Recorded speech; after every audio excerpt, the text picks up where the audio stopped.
And so moving on to the Western Conference, we'll start with the Northwest Division, beginning with the Denver Nuggets. So they went 46-27. They lost to the Lakers in 5 in the Western Conference Finals. And their free agency list, again, similar to plenty of other teams, is very extensive. So they have Millsap, Plumlee, Grant, Vonleh, Daniels and PJ Dozier as their unrestricted free agents, and then Jeremy Grant has a player option. They then have the 22nd pick in this draft. So they're obviously coming off a very successful postseason run in the bubble, and for them to take the next step next season, they will need Porter Jr. to come back as an improved player, someone who contribute on both sides of the ball, not just on offense.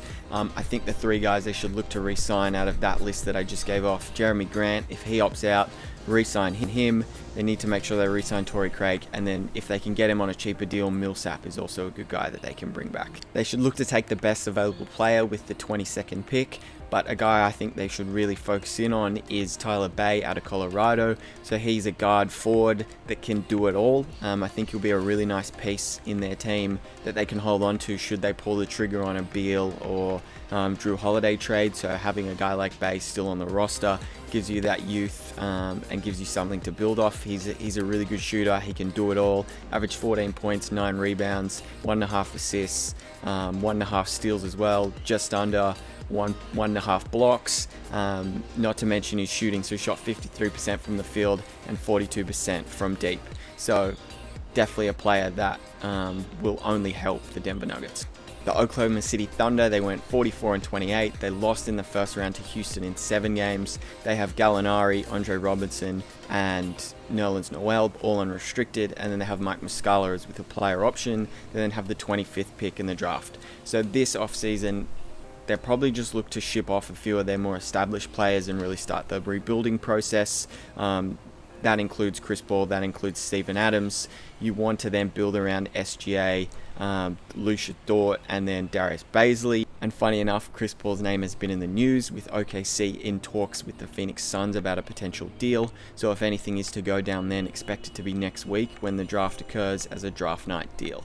Now with the 25th pick, I like OKC targeting Tyrell Terry out of Stanford. Now he's a 2-guard, elite shooter, and just an overall pretty solid fit next to SGA, and something that OKC can really push forward with in the future as they accumulate more draft picks. The Utah Jazz went 44-28. They then lost to Denver in 7 in the first round. They have 3 free agents, Clarkson, Moutier, and Morgan. They then have the 23rd pick in the draft. So unfortunately, we didn't get to see the real version of this Utah team with the Bogdanovic injury. So definitely Utah were undermanned in Orlando. A key piece that emerged from the bubble is Jordan Clarkson. So he provided a lot of the scoring punch off the bench for this team, and he's got to be a priority re-signing. With the 23rd pick, they should target someone like Josh Green. So he's really athletic.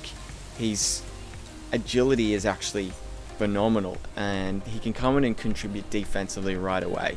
So someone who Quinn Snyder will be comfortable giving minutes with just due to the contribution that he can give defensively. He can hit spot-up shots as well. He can get out and run in transition and showcase that athleticism, but I think he can come in and really fill the role of a 3-and-D type player in today's game. The Portland Trailblazers went 35-39. They lost to the Lakers in the first round in 5. They have Melo, Swanigan, Gabriel, and Whiteside as unrestricted free agents. They then have Rodney Hood, who's got a player option. Their 2 picks in the draft are 16 and 46.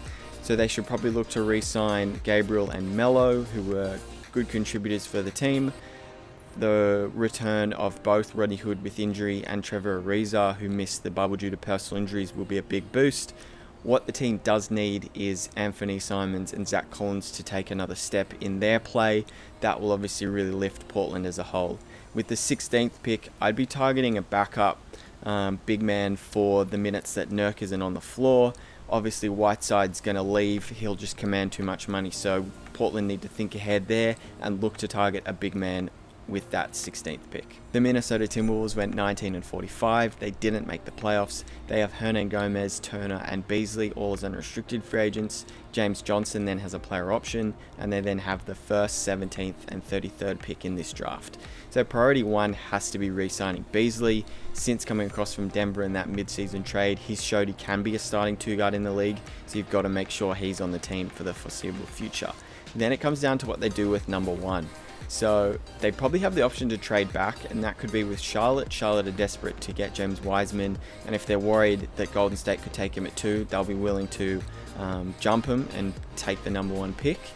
Then if Minnesota decide to keep that first pick, they should probably just take the best available, and for me that's LaMelo Ball. So yes, he may not be the best fit with the team, but Minnesota have so many holes that they just need to get talent on the roster. LaMelo Ball does bring someone who's got good size at the guard position, being 6'7". He's an elite passer, and his shot isn't actually too bad. It's more his shot selection that's the issue. So if Minnesota do take LaMelo, that team will be super, super exciting to watch, and I'll be definitely tuning into their games.